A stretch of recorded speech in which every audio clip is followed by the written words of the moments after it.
ക്രിസ്തുയേശുവിൽ എല്ലാവർക്കും സ്നേഹവന്ദനം. പ്രിയപ്പെട്ടവരെ, നിരസിക്കപ്പെട്ടവരെ, ഒറ്റപ്പെട്ടവരെ ഉയർത്തുന്നതായ ദൈവം.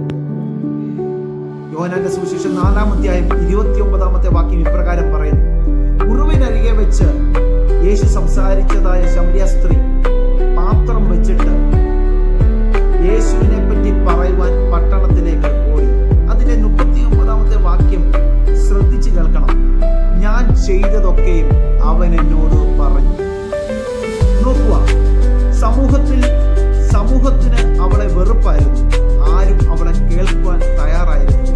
എന്നാൽ ചില നിമിഷങ്ങൾ യേശുവുമായിട്ട് സമയം വേർതിരിച്ചപ്പോൾ അവൾ എന്തായിരുന്നു, ഇന്നലകളിൽ അവൾ ആരായിരുന്നെന്ന് അവൾക്ക് മനസ്സിലായി. അവിടെ പാപം അത് മോചിക്കുവാൻ ഒരേ ഒരു വ്യക്തിക്ക് കഴിയത്തുള്ളെന്ന് അവൾക്ക് മനസ്സിലായി തീർന്നു. അവിടെ പാപം മോചിച്ചു എന്ന് അവൾക്ക് മനസ്സിലായി തീർന്നപ്പോൾ അവൾ പട്ടണത്തിലേക്ക് ഓടുവാൻ ഇടയായി തീർന്നു. യേശുവിനെ പറ്റി അവരോട് സംസാരിച്ചു. അവർ അവരിൽ വിശ്വസിച്ചു. പ്രിയപ്പെട്ടവരെ, ഇന്നലകളിൽ നീ ആരായിരുന്നു എന്നുള്ളത് വിഷയമല്ല. ഇന്നലകളിൽ നീ എങ്ങനെ ജീവിച്ചിരുന്നു എന്നുള്ളതും വിഷയമല്ല.